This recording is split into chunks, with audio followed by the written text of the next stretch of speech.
Maailmassa rakentaminen kehittyy jatkuvasti. Miten meillä Suomessa? Mennäänkö kehityksen eteenpäin vai onko kaikki kehitys aina hyvästä? Tervetuloa Parempaa rakentamista podcastin pariin. Tänään meillä on vieraana Ylä-Savon ammattiopistosta kehityksestäkin palkittu opettaja Peter Thorn.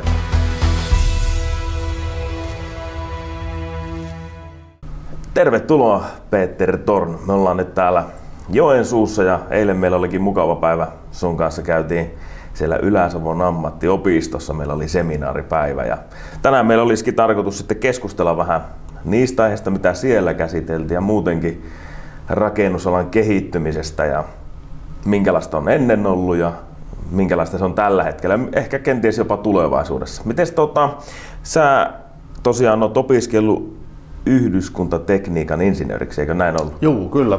Vuonna 1991 valmistuin Wärtsilän teknistä oppilaitoksesta tässä Joensuusta ja Mikkilistä tulin tänne opiskelemaan silloin aikoinaan ja täällä ollaan. Joo. Minkälaista se opiskelu oli tuolloin 90-luvun taitteessa? No se oli intensiivistä. Joka päivä sitä mentiin paikan päälle. Lähiopetustahan meillä oli siellä ja siihen myöskin kuului vahvasti se työssä oppiminen. Siellä olin tiemestaripiirissä töissä. Käytännön töitä tehtiin kesältä aina. Mutta siellä myöskin oli paljon kirjallisia tehtäviä ja tähän päivään kun verrataan, nyt ollaan aika paljon verkko-oppimista nyt sitten harrastettu meilläkin. Kyllä. Joo, mäkin olin tuossa 2000-luvulla opiskelin hetken rakennuspuolta ja muistan vähän niitä, että minkälaisia koneita silloin käytettiin ja paljonko on kehittynyt nykyään, niin varmaan tuossa infrapuolella niin siinä erityisesti on näkynyt tämä kehityskaari. Jos miettii niitä opiskeluaikoja silloin, niin minkälaisia koneita teillä oli silloin käytössä? No esimerkkinä niin minulla itselläni ei ollut ATK-laitetta ollenkaan käytössä silloin. Että mä sain ensimmäisen tietokoneen vasta ostettua vuonna 1995. Ja 91 kun valmistuin, niin kyllä se kaikki tehtävät niin ruutupaperille tehtiin ja millimetripaperille piirrettiin sitten skaalatikkua apuna käyttäen asioita ja massoja laskettiin millimetripaperilta ja totta kai me suunnitelmakarttoja oli ja muuta niitä tutkittiin ja siellä oli sitten mekaniikkaa, statiikkaa ja vesihuoltotekniikkaa ja tämmöisiä asioita opiskeltiin myöskin silloin. Tänä päivänä niin vähän samoja asioita ne siellä on, mutta nyt on digitalisaatiota voidaan sitten hyödyntää tässä opetuksessa. Joo, tää oli mielenkiintoinen tää suhdeviiva. Miten tuliko silloin sähköisiä kuvia vielä ollenkaan vai? No periaatteessa niitä ei kyllä tuolla työmaalla ei ollut sähköisiä kuvia, ne oli ihan paperisina, että nehän laitettiin työmaan kopin seinälle sitten ne kuvat ja suunnitelmakartat, pituusleikkaukset, poikkileikkaukset ja kyllä sitten se työnjohtaja sitten perehdytti sitten vähän niitä opiskelijoita vielä näihin kuviin kyllä sillä työmaalla. Joo. Onko näissä kuvissa tullut jonkunlaista kehitystä vai oli aika tuttuja termejä piirustuksesta, pituuspoikkileikkausta ja muuta, niin onko se pysynyt edelleen samana, että on jotain, mitä ei ole tarvinnut muuttaa, että se on hyvä tapa edelleen ilmaista niitä? No ehkä ne karttamerkinnät, vesihuollon karttamerkinnät, ne on pysynyt samana. Sanoisin, että nyt ennen oli niitä mustavalkoisia karttoja oli ja mutta tänä päivänä saattaa olla jo väriäkin laitettu niihin karttoihin, että ne on vähän erilaisia. Ja kyllä mittakaavat ja muut, niin nehän on pysynyt samana niin kuin ennenkin. Totta kai 3D-koneohjaukseen, nehän on nyt se sähköisenä, että kaivinkoneen kuljettaja pystyy sitten seuraamaan sitä työmaata sitä niin 3D-koneohjausta apuna käyttäen. Joo, tämä olikin aika mielenkiintoista eilen siellä seminaarissa. Niin päästiin siihen pihalle, niin siellä oli kaveri tämmöisen kauko-ohjaimen kanssa ihan tuommoista isoa rekkaa liikuttamassa. Että. Joo. Ylä-Savon koulutuskuntayhtymällä meillä tuolla on käytössä semmoinen radio-ohjattu rekka. Siinä ei kuljettaja ollut ollenkaan siellä ohjaamassa, vaan kuljettaja tavallaan oli ulkopuolella ohjaamassa sitä lavettien rekkaa, mikä peruutti siellä meilläkin eilen, niin kuin huomasit. Joo. Ilman kuljettajaa. Joo, kyllä. Joo. Tarviiko se muuten, varmaan he tarvii rekkakortin joka tapauksessa, vaikka totta kai pitää olla, niin siinä pitää olla CE-kortti sitten. Joo. kuulemma rajoituksia on pitänyt laittaa, että vähän turhan kovaakin tai salkua kulkee. No niin, että totta kai näitä pitää. Turvallisuus edellähän me mennään kaikissa asioissa. Mikä on suuri hyöty muuten tuommoisesta kauko-ohjattavasta rekasta, että missä tilanteessa sitä pystyy tuolla työmaalla sitten eniten hyödyntämään? No varmaan semmoisia, kun ahtaita paikkoja voi olla kuljettaja, vaikka kun peruutettaankin ahtaa sen paikkaan, niin näkökulma on vähän erilainen, näkee paremmin ja ettei tule niin kuin vaurioita. Ja ehkä se suurin asia näissä voi olla niin, turvallisuudessa. Näin. Joo. Kyllä. Ja sitten siellä oli drone-tekniikkaa kanssa. Joo, meillä on myös droneen käyttöä on sillä tavalla, että esimerkiksi sora-alueita tai tämmöisiä, niin niitä pystytään ilmasta käsin kuvaamaan. Eli se on hyvinkin tarkkaa tietoa, noin 1,5 sentin tarkkuudella pystyy niin kuin maanpinnat kuvaamaan sitä. Joo. Ja sitten siellä oli tätä 3D-tekniikkaa kaivinkoneissa. Joo. Muistatko yhtään, milloin on tullut tämä 3D-tekniikka näihin? Varmaan 2000-luvulla varmaan on tullut se tekniikka käyttöön. Ja mä muistan, että tuossa Ylämyllyn yksi yrittäjä rupesi 2008 käyttämään tiettyä laitetta. Me otettiin koulutukseen käyttöön 2013 tämä yksi ohjelmisto ja opiskelijat rupesivat sitä käyttämään sitä. Joo. Kyllä. Joo. No isoja harppauksia tietenkin noissa konepuolella. Joo, kyllä. Itse muistaa kyllä tuon rakennuspuolen kehityksen ja sitten siellähän on ajateltu kehittyvän aika paljonkin, että jossain vaiheessa rakentimista tehtiin valesokkeleita, mutta ei mentykään oikeastaan eteenpäin päinvastoin. Mites infrapuolella, onko siellä ollut jotain tämmöisiä samankaltaisia sudenkuoppia, että mitä joutuu sitten tälleen vähän jälkikäteen parsimaan? No kyllähän tämmöisiä, niin kuin jos muistatte 80-luvun loppupuolella rakennettiin anturoita ja sinne niin jätettiin anturan lautukset paikalle. Ja sitten saatettiin täyttöhommat tehdä vähän niin kuin jätemaillakin, ylimääräisillä mailla. Ja siitähän tuli niin sanottu homevaurioista homekämppiä ja niitähän korjataan tänä päivänä. Ja salaojia ei periaatteessa ollut rakennettu ennen vanhaa ollenkaan periaatteessa. Kun se ei saatu vesiä periaatteessa pois sitten niin kuin tänä päivänä on hyvinkin tarkkoja olla, että tehdään niin kuin laadukasta työtä. Joo. Ja kapillaarikatkot tuli jossakin vaiheessa. Ymmärrettiin, että vesi voi nousta ylöspäin. Tiiviitä materiaalia. Semmoinen kapillaarikatkaisukerros anturan alle laitetaan noin 30 senttiä. Ja se tarkoittaa kapillaarikatkaisu sitä, että siellä ei ole hienoainesta ollenkaan. Eli nyt kun siellä niin pohjamaassa joku savipohjamaa tai siltti on, niin siellä on kapillaarisuus jopa 30 metriä. Mutta nyt kun tämä rakennetaan sepeli sinne, missä joku 6-24 milliä on, niin sillä ei sitten ei pääse se kapillaarisuusvesi nousemaan ylöspäin. Joo. Rakenteeseen nimenomaan. Kyllä. Niin. Joo. Onko jotain uusia materiaaleja muuten tullut? No itse asiassa tuossa eilen keskusteltiin tästä viemärivesiverkostosta ja siellä muistaakseni, en ole varma muistanko oikein, mutta oliko korjausvelkaa 3,2 miljardia? No varmasti näin on, että näitä kunnallistekniikkaa, vesihuoltoa on rakennettu 60-70-luvulla ja nyt ne putket rikkoutuvat siellä. Ja nyt tietysti siellä käytetään pölyeteeniputkeja vesijohdossa aika pitkälle. Nämähän käyttöikä saattaa olla noin 50 vuotta. Eli tämä muovi on kyllä yksi, mitä käytetään. Ja uusiomateriaalia tietysti käytetään hyödyksi asfalttia, remikseriä, eli rouhittaa vanhaa pintaa ja saa sieltä niin kuin kiviainekset hyödynnettyä ja bitumiakin saa hyödynnettyä. Ja sitten yksi mikä uusio käyttöön, niin käytetään soravaroja sillä tavalla, siellä rakenteessa otetaan käyttöön hyviä sorakerroksia uudestaan siihen rakenteeseen. Se on yksi sellainen, ja sitten tänä päivänä vielä tämmöinen betonimursketta ja muuta materiaalia voidaan hyödyntää rakenteessa myöskin edelleen. Joo, ja tämä vähän liittyykin varmaan tähän vihersiirtymään, mistä oli eilen kanssa puhetta. Kyllä. Joo. Ja oliko niin, tästä mä en itse asiassa tainnut kuulla, tämä asfalttibetoni, justiinsa sä sanoit, että sitä mursketta sieltä saadaan irroteltua, niin mihin tämmöistä materiaalia niin käytetään uusiokäytössä? No asfalttia oikeastaan mitä käytetään, niin puhuttiin semmoista kuin remixieristä, eli uusiokäyttämistä.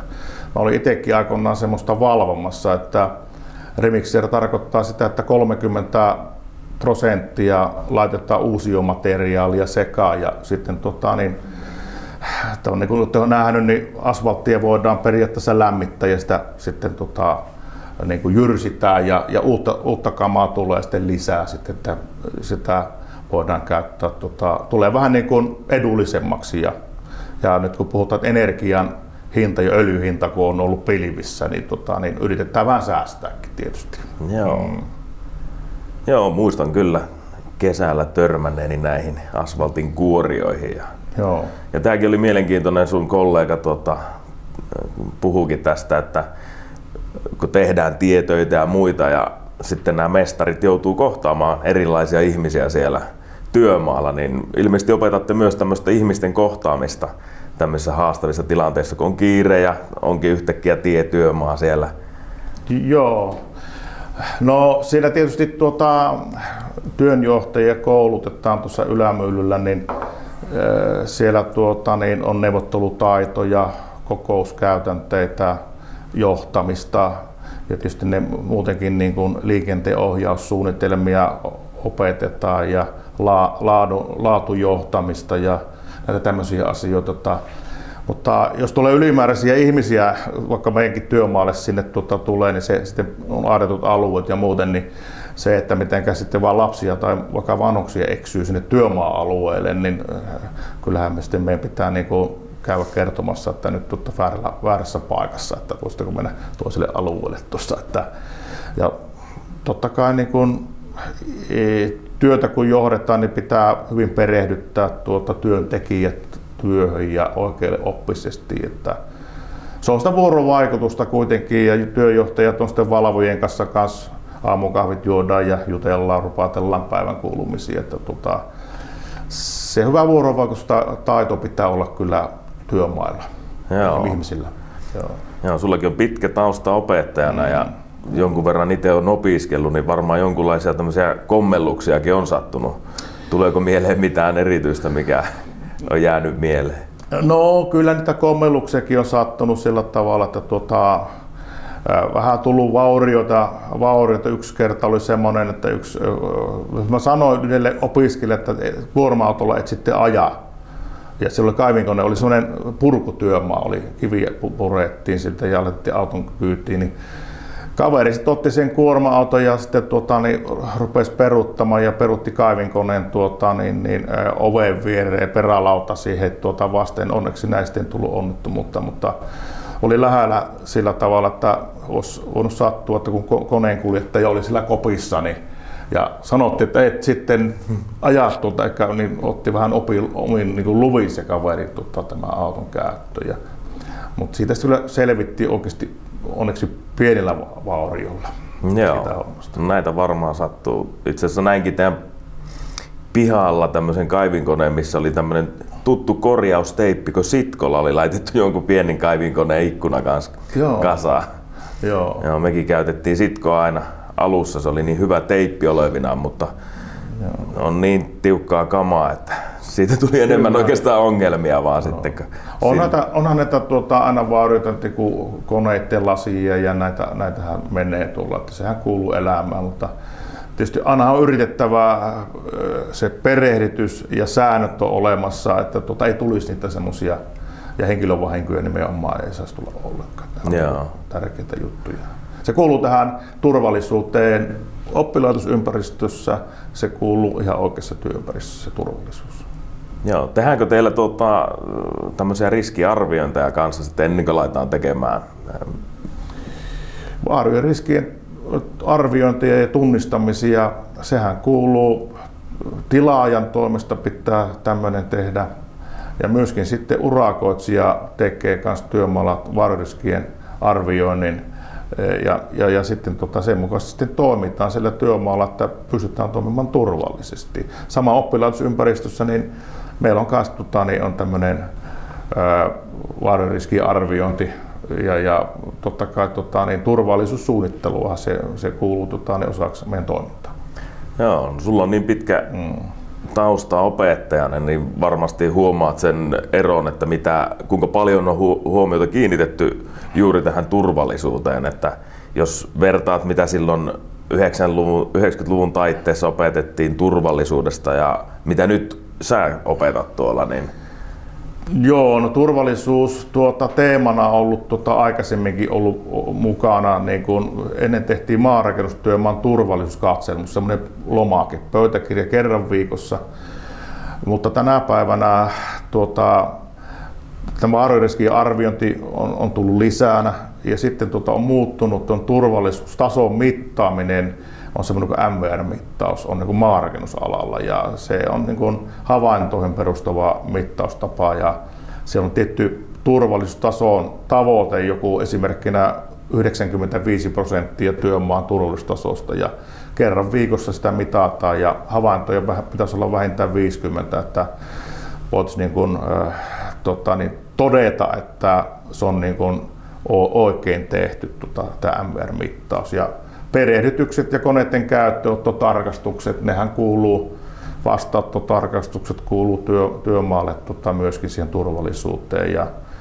Ja tietysti monella muulla alalla on sitten muita mittareita, niin kuin murskamittari on olemassa ja sitten asfalttimittari on olemassa ja talopuolella taitaa olla TR-mittari, että niin mitataan sitä turvallisuutta ihan joka sektorilla tänä päivänä kyllä.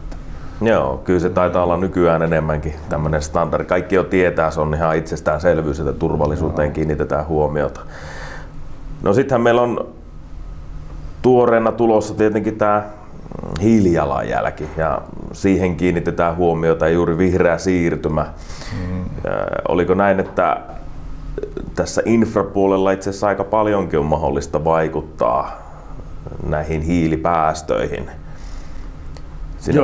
Joo, se on vähähiilinen, oikeastaan hiilineutraali yhteiskunta taitaa olla 2035, mitä on niin kuin valtiovaltakin suunnitellut. Ja se sitten myöskin meidän infrarakentamistakin niin kuin tavallaan suunnitellaan siihen vähähiilisyyteen ja siellä tilaajat antaa tietynlaisia tavoitteita urakoitsijalle ja nyt sitten niin kuin halutaan, että esimerkkinä ruvetaan käyttämään ja käytetäänkin jo työmaalla tämmöisiä sähkökäyttöisiä työkoneita ja ainakin pientyökaluja tänä päivänä. Että isoja maasiirtokoneita, niin kuin sähkökäyttöisyys vielä, se ei oikein vielä ole lähtenyt, tai vielä tällä hetkellä niin kuin tulta, että se on niin kuin 5-kertainen hinta on niin kuin sähkökäyttöisiin isoihin koneisiin.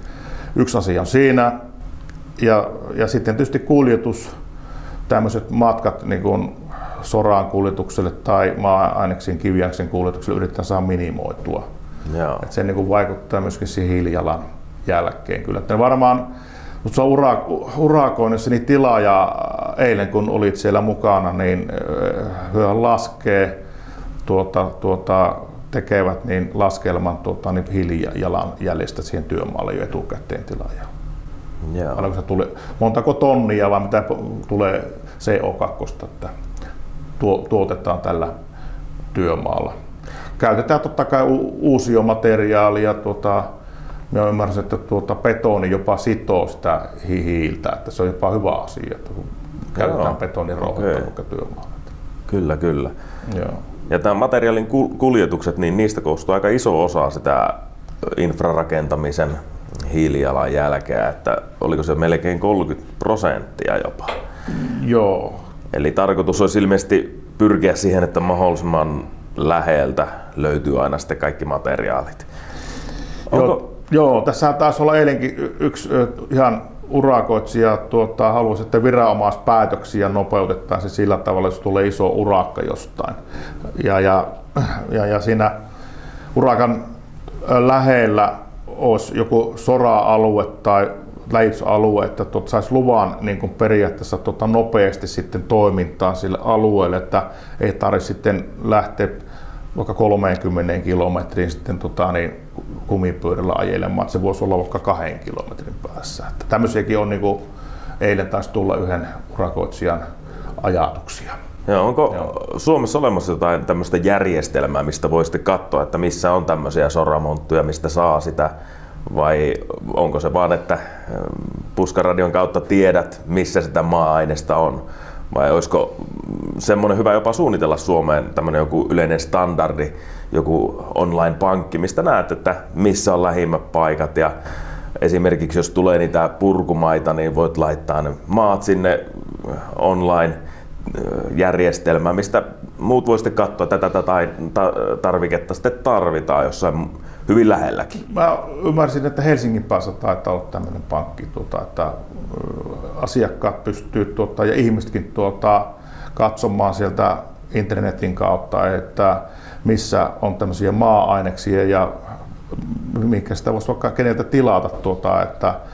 Mutta täällä Pohjois-Karjalassa ja Savossa niin mä en oikein mututuntumalta aina, kun hyvä paikallistuntemus on meillä yrittäjillä ja kouluttajillekin meillä on historiaa, niin tiedetään kyllä, missä ne sora-alueet sijaitsee. Ja jos halutaan oikein tietoa, niin kyllä sieltä kunnan ympäristöpäällikön kautta varmaan niin tietoa annetaan, että missä on sora-alueet ja kellä niillä on voimassa. Se on ihan julkista tietoa mielestäni. Joo, kyllä. Ja kaupungilla taitaa olla tämmöisiä maa-ainesten välisijoituspaikkojakin aika paljon. Onko siinä semmoinen, että se on kallista juuri kaataa maa-ainekset väliaikaisiin tämmöiseen kohteeseen johonkin halliin? Vai pystyisikö siinäkin miettimään, että miten saadaan vielä enemmän säästettyä sitä hiilijalanjälkeä, kun pystyisi tälle hallinnoimaan? Joo.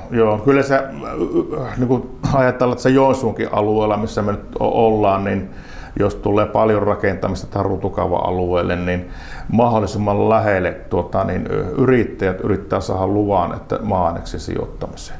Ja toinen sitten jo tilaajakin miettii, suunnitellaan kohdetta esimerkiksi niin meluvalleja.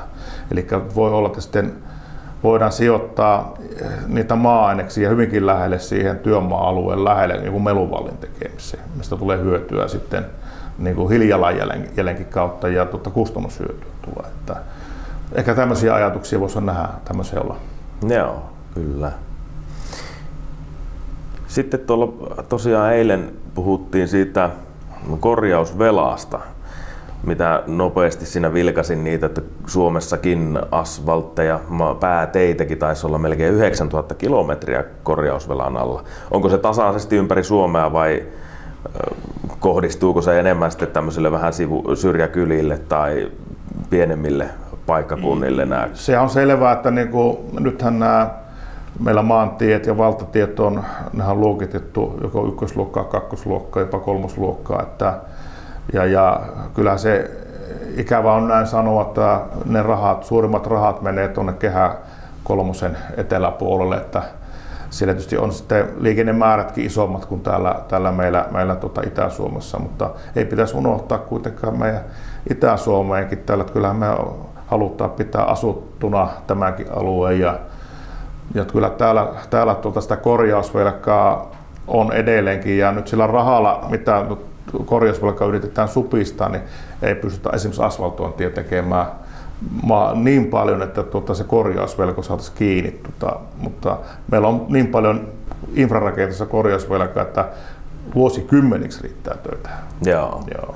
Onko se sitten enemmän näistä investoinneista ja muista kiinni, että raha on se, että pitäisi saada rahaa, että pääsee tekemäänkin? No kyllä se näin on, että jos tänä päivänä, jos katsotaan ELYn ja Väyläviraston näitä työkohteita, niin niitä täällä Itä-Suomen alueella hirveän montaa ei ole. Että rahaa pitäisi saada siihen budjettiin ja että semmoiset 100 000 ei riitä, kyllä miljoonista puhutaan ja korjausvelka on miljardi, 3 miljardia, 4 miljardia. Että se on pitkäjänteistä työtähän se olisi niin meillä kaikilla. Niin kuin sanoin, että putkistot, maantiet ja sitten nämä myöskin maitoauto, kun menee tuonne hakemaan niitä maitoja sieltä maatiloilta ja koululaskyytejä, niin kyllähän se olisi hyvä, että ne tiet olisi kunnossa, että pääsee pois. Kyllä, joo. Ja eilen seminaarissa vielä nostettiin tämmöinen NATO-korttikin. Joo. Eli NATOn vaikutukset infrarakentamiseen. Ja siellä oli itse asiassa jonkun verran puhetta siitä, että kestääkö tiet esimerkiksi niitä muutoksia, mitä NATOn kautta Suomeenkin heijastuu. Joo, huoltovarmuus on yksi semmoinen asia varmaan, jos mietitään kriisiaikoja, että me saadaan vaikka yhteys Norjaan. Se on yksi asia. Ja sitten maantieverkosto pitää olla semmoinen, että materiaalit siirtyy, vähän raskaammatkin ajoneuvot siirtyy. Ja toinen mikä asia meillä on nämä sillat niiden kantavuudet ei kestä. Että siihen pitää varmaan myöskin meidän satsata. En tiedä mistä se raha tulee, tuleeko se NATOn kautta vai mistä se tulee, mutta se on yksi asia ja tietysti tuo rajaturvallisuus on sitten yksi asia tässä, että nyt on niin urakoinnissa tullut myöskin tämän rajan aidan tekeminen tässä kysymykseen ja siinä tulee aittaa pitkälle matkalle varmasti ja myös ajonveriä tulee tiestöä. Että ruvetaan pikkuhiljaa. En tiedä sitten mikä sitten tulee, kun ollaan sen Amerikan kanssa vielä sopimuksia tehty, mitä se tuo tullessaan sitten näihin sopimuksiin. Että varmaan se aika näyttää, mutta varmaan on pakko investoida infraan. Joo. Eli infra-alan yrittäjille kyllä hommia riittää, kun pääsisi vaan tekemään. Joo, no siinä pitäisi totta kai se raha olla ja se suunnittelu olla. Ja yksi mikä tässä voi olla tulevaisuuteen se, että onko meillä osaavia tekijöitä. Että sinnekin, että oli vähän eilen siinä seminaarissa, että kun tämä lama nyt tästä nyt hellittää, niin eläköityminen on meidän alalla aika suurta. Että ei pystytä kouluttamaan tilalle tarpeeksi paljon henkilöitä, jotka tekisivät sitten nämä meidän hommat täällä sitten tulevaisuudessa. Joo, muistankin niitä kaavioita, mitä siinä oli, että työvoimapula taitaa olla niin kuin edessäpäin. Ja nämä on vähän tämmöiset tilanteet, kun talous vähän kyykkää, niin vähän taitaa ihmiset pelästyäkin sitä, että rakennusalalle ei uskalleta lähteä, mutta eikö totta, sen jälkeen kun se taas lähtee nousuun, niin meillä on taas uusi ongelma edessä. Aivan näin on. Tietysti tuossa aina tuo infrarakentaminen tällä leveysasteella, kun mietitään, niin se on niin kuin ollut kausiluontoista. Talvella sitten on vähän hiljaisempaa ja nyt on onneksi saanut lumitöitä tietysti täällä, että lunta on paljon tullut. Mutta kyllä se näin on, että tekijöitä tarvitaan lisää ja alan imagoa pitää vaan parantaa, että tänne hakeutus naisia ja miehiä, että naisia taitaa olla noin 4-5% nyt työntekijöistä, että saisi naisia tulla vaikka enemmänkin tänne meidän alalle. Joo, melko miesvoittoinen ala. Joo, kyllä. Ja miten sitten tämmöinen maahanmuutto? No se työperäinen maahanmuutto, sitähän on keskusteltu aika pitkälle, että meillä kun omia työntekijöitä ei tule riittämään Suomessa, niin nyt pitää sitten yrittää lähteä etsimään niitä oikeita henkilöitä, jotka voisivat tulla tänne infrapuolelle työntekijäksi. Ja totta kai se kielitaito on yksi semmoinen asia, että pitäisi se kielitaito olla semmoinen, että pärjää sitten koulumaailmassa ja opiskelussa ja myöskin sillä työssä. Että mutta se nyt sitten vähän on pikkuinen ongelma sitten kanssa, että miten myös saadaan löydettyä niitä hyviä henkilöitä. Sittenhän siellä seminaarissa itse asiassa asiasta 3. tuli mielenkiintoinen tämmöinen ajatus vaan siitä putkistosta. Siellä oli tämmöistä putkien hitsaamista, eli puhutaan verkoston rakentamisesta. Ja sä sanoit, että normaalisti tämmöisen koulutuksen hinta saattaisi olla yli 1000 euroa, niin miten teillä, mistä teillä koostuu tämä teidän opetussuunnitelma? Mitä kaikkea tavallaan infrapuolen mestari saa sieltä käteen? Ja mitä kustantaa tuommoinen koulutus? No, mehän koulutetaan maanrakennusalan ammattitutkintoja oppisopimuksella tuossa Ylämyllyllä ja siellä on verkostorakentajia ja verkostorakentajat sitten myöskin siellä opiskelee tämmöistä kuin muoputken hitsausta. Ja siihen pätevyyteen niin kuin on 4 päivän koulutus ja se on niin kuin puskuhitsausta ja sähkömuovihitsausta.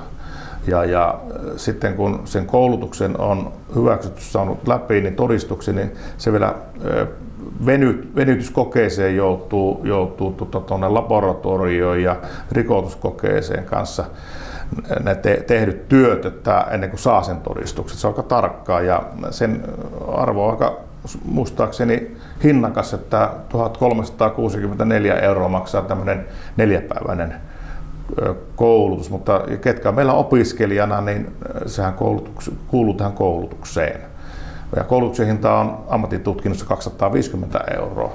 Ja sitten kun mennään vähän muihin koulutuksiin, niin siellä on myöskin erikoisammattitutkintoa meillä on kanssa, pystyy niin kuin työnjohdollisia tehtäviä sitten tekemään. Ja tämä, mikä 7 vuotta meillä on käynnissä, infra-alan työnjohtajakoulutus, ja siellähän on myöskin olla mukana sitten insinöörejä, rakennusmestareita, jotka ovat vasta vaikka koulusta tullut tai muuntokoulutuksena toiselta alalta, niin pääsevät sitten tekemään ehkä nyt heti ihan vastaavan työnjohtajan tehtävät, pääsee niin kuitenkin sisälle siihen työnjohdollisiin tehtäviin. Ja Joensuun kaupunki on tässä sanonut, että on erittäin hyvä asia, että koulutetaan aikuiskoulutuksena tämmöisiä työjohtajia.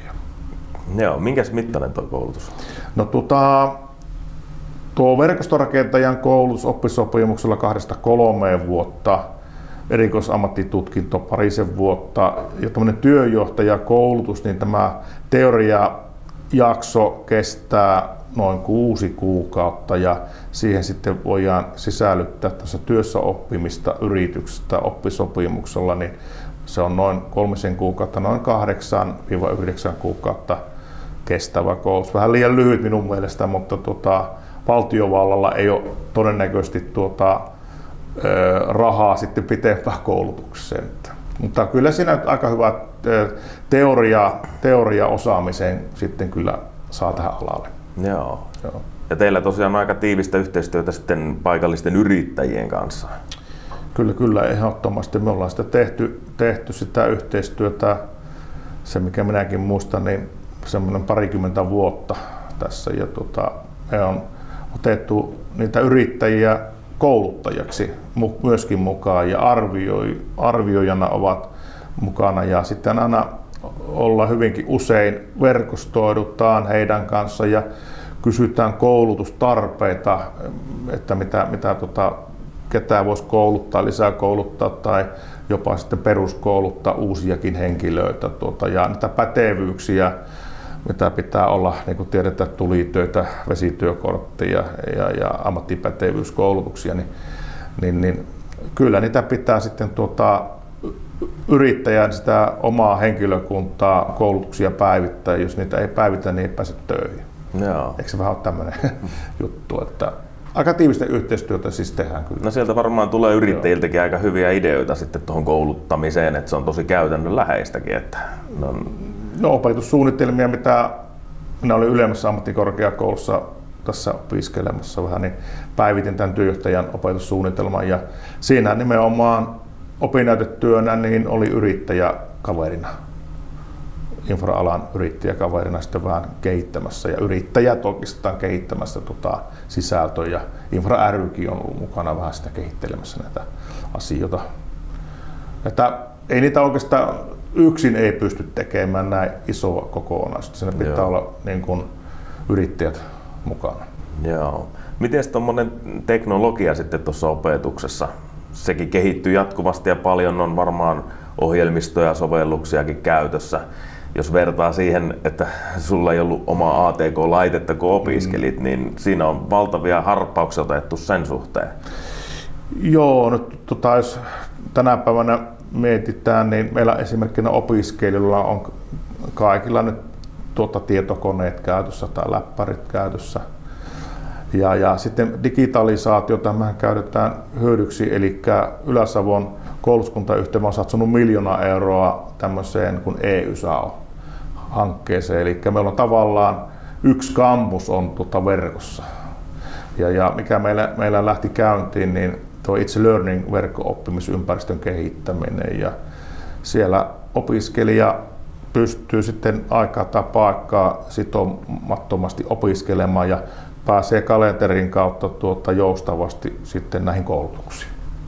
No, muistatko mä oikein, että sut on jostain tämmöistä kehitystyöstä palkittukin? Joo, minä sain tässä viime vuonna niin Ylä-Savon koulutuskuntayhtymä antoi minulle tämmöisen palkinnon nyt tästä kehitystyöstä, että on kehittänyt tämmöisen uuden mallin tähän oppimiseen. Että hyviä positiivisia palautteita myöskin tullut näitä aikuisopiskelijoilta, että monet ovat sanoneet, että jos ei tämmöistä mallia ei olisi, niin en olisi lähtenyt opiskelemaan, kun en pysty lähtemään. Nyt kun siellä on joitakin aikuisopiskelijoita, niin pystyy vaikka koneella tekemään töitä ja pystyvät sitten vaikka kännykän kanssa kuuntelemaan tiettyjä juttuja, olemaan luonnolla, ja että mahdollistaa sitten sen opiskelun sitten tämä verkko-oppiminen.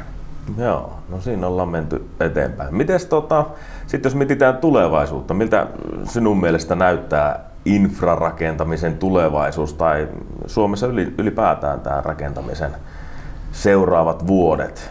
No ehkä mä luulisin, että tahti varmaan lisääntyy tämän rakentamisen osalla, kun päästään tämä notkahus ja sota loppuu maailmalla, toivottavasti se loppuu. Ja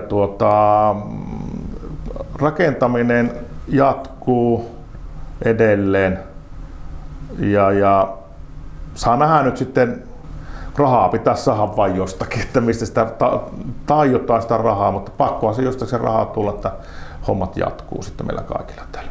Veronmaksajilta tulee suuri osa ainakin tuohon tieverkostojen rakentamiseen, ja itse asiassa toi on tosi iso tärkeä rooli, että opetetaan näitä taitoja, muun muassa se putkien hitsaaminen, mitä siinä tuli esille tuolla eilisessä seminaarissa, että kuinka kallista onkaan, jos hitsaa jonkun sauman vähän huonosti ja sieltä lasahtaa. Että. Niin se on, jos me mietitään, tehdään huonoa laatua, tehdään vaikka putkien asentamisessa, ja nehän esimerkiksi vesijohdot, niin nehän koeponnistetaan. Ja viemärilinjat nehän kuvataan robotilla, ja jos siellä on niin sanottuja muodonmuutoksia viemäriputkistossa tai tiivistöt on huonosti, tai sitten se vesijohto, mikä tähän koeponnistus, niin se lasahtaa, niin se on, asfaltit on päällä siellä jo, niin 4 metrissä on putkistot, niin se maksaa maltaita, eli se maksaa tosi paljon, kun se lähtee korjaamaan sitten se. Asfaltit puretaan pois ja kaikki rakenteet pois ja näin. Se kannattaa tehdä huolellisesti ne rakenteet, mutta ei ylilaatua, ei pidä sopivaa laatua. Joo. Miten arvioit Suomen tason rakentamisessa tai verkoston rakentamisessa verrattuna muihin maihin? Kun mä sanon, että me ollaan Suomessa niin vähän jäljessä niin kuin investoinnissa, ja mä aina miettinyt, että verrataan Ruotsia, niin kyllä siellä Ruotsissa satsataan paljon enemmän rahallisesti infraan kuin Suomessa. Että meidän pitäisi ottaa vähän esimerkkiä ehkä Ruotsista. Joo. Jonkinlaisia muisteloita tuossa Pohjois-Ruotsin reissuilta, niin siellä on ainakin vähän erilainen tapa tehdä näitä asfalttiurakoita. Muistan, että sinnekö kauhean hinkoili lähteä kalastamaan ja pitäisi päässä eteenpäin, niin siellä saattoi olla 10 kilometrejä sille, että molemmat kaistat oli vedetty auki ja aikamoista pottupeltoa, mutta Suomessa taidetaan aika paljon enemmän tehdä sitä etukäteissuunnittelua siinä, että pidetään aina yksi kaista auki ja siellä pystyy kulkemaan. Vai onko se vaan sitä, että sattuu olemaan niin syrjässä Lapissa, että ajatella, että ei se nyt muutama poromista haittaa. Voi se olla, että onhan niitä Suomessakin samalla tavalla niitä teitä revitty auki, kun tulee. Se riippuu vähän siitä tilanteesta ja tiestä. Jos on paljon liikennemääriä, niin kyllä se laatu sanoo, että pitää kiertotiet järjestää ja ne kiertotiet esimerkkinä pitää olla asfaltoituja. Että jossakin tietysti sorapinnolla joutuu ajamaan ja tietysti yleisöhän pystyy katsoa Väyläviraston nettisivulta, että niin kannattaako minun ajaa tuosta kautta vai varmaan taitaa nämä navigaattoritkin vähän jo ilmoittaa, että älä ajaa tuosta, nyt se on tietty jo tuossa, että voi itsekin vähän vaikuttaa siihen, mistä ajelet. Kyllä. Joo, tuleeko mieleen mitään semmoista kehitystä, mitä tuossa voisi vielä niin tien rakentamisessa? Onko esimerkiksi Suomessa semmoinen käytäntö, että näitä tietöitä tehdään yöllä vai rajoittaako sitä jotkut säädökset? No, jotkut työt on niin pakko tehdä yöllä, kun liikennemäärät on niin isot, että infraurakoitsijat ja rakentajat, kaivinkoneet sitten laitetaan yöllä töihin, että asfaltoimaan esimerkkinä kuin risteys voi olla, että siinä on niin kovat liikennemäärät, niin ei voida päivällä tehdä niitä asioita. Ja joku tämmöisen putkilinjan tunkkaaminen, vaikka tie ali tai jotakin vastaavaa, niin ne pitää suunnitella sitten hyvinkin tarkasti se ja aikatauluttaa. Ja tuolla ratarakentamisessa niin se on vielä niin tarkempaa kuin meillä täällä tarkkaahan se tietysti meillä täällä maantiellekin tämä rakentaminen. Mutta yöllä tiettyjä hommia on pakko tehdä. Joo. No se vaatii vähän joustavuutta sitten. No aina se pitää kuitenkin siihen rakentamiseen niin tilaajalta niin kuin pyytää lupaa, että siellä on niin kuin lupaa.fi esimerkkinä tässä jossakin alueella, että sinne pitää tehdä mahdollisimman ajoissa liikenteen ohjaussuunnitelma kanssa, että niin kun sinne ei saa mennä rakentamaan ennen kuin on kaivulupa annettu ja ennen kuin liikenteen ohjaus on niin kuin, eli liikennemerkit on paikalla. Joo. No infrapuolelle varmasti aika paljon liittyykin näitä tämmöisiä standardeja ja varmaan sitä 90-luvun alulta niin on tullut aika paljon edistystä myös niissä, että se rakentamisen laatu on tarpeeksi hyvä. Mitä kaikkea standardeja tai sertifikaatteja tuolla joudutaan huomioimaan? No infraryllihän niin kuin meidän laatua ohjaa nyt infrarakentamisessa. Että minä muistan kunnallisteknisissä töissä oli KT02 oli aikaisemmin, kun minä olin vastaavana työjohtajana noissa urakoinnissa ja sitä aikaisemmin taisi olla KT90 oli, eli se ohjaisi tätä työselostukset tietysti on urakoinnissa, mikä tilaaja on tehnyt, niin urakoitsija joutuu hyvin huolellisesti lukemaan, että minkälaista laatua. Ja on litteroitu ja numeroitu sitten, ja määrämittausohjeet on myöskin sitten olemassa, että lisäilmoitustyötä varten. Mitä muita normeja, niin siellä säännöksiä, niin siellä tietysti on tämä RALA-järjestelmä, että niin kuin RALA-auditointi on kanssa yritykset on niin kuin tavallaan RALA-päteviä, pystyvät tarjoamaan urakoita. Siellä on tämä tilaajavastuulaki on kanssa semmoinen, mikä on hyvin tärkeä. Eli kaikki verot on maksettu ja eläkemaksut ja muut on kunnossa. Ja yksi mikä tämä yleiset sopimusehdot rakentamisessa, niin 98, niin se on myös semmoinen yksi säännös. Totta kai meillä on muinaismuistolaki ja vesilaki ja rakennuslaki ja näin edespäin, ja ympäristölakia, että näitähän löytyy. Joo, kyllä. Näitähän löytyy lakeja. Joo, ja sehän on hyvä vaan, että mennään tiettyjen säädösten mukaan, niin pysytään niin sanotusti muun maailman mukana. Ja työaikalaki on vielä semmoinen kanssa, ja turvallisuuslaki, että vielä löytyy lakeja, että niitä on paljon. Kyllä.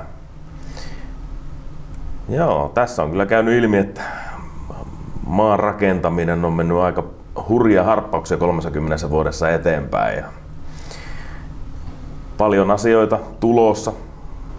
Juuri vihersiirtymä voidaan ottaa huomioon sitä ja päästöjä halutaan vähentää. Et mennään sitä kohti vihreää siirtymää ja yritetään säästää mahdollisimman paljon luonnonvaroja, että sitä ei ole liikaa tuhlattavaksi ja tehdä kestäviä ratkaisuja rakentamisessa. Kiitoksia sulle, Peter Thorn, kun tulit tänne haastateltavaksi. Kiitoksia paljon. Kiitos.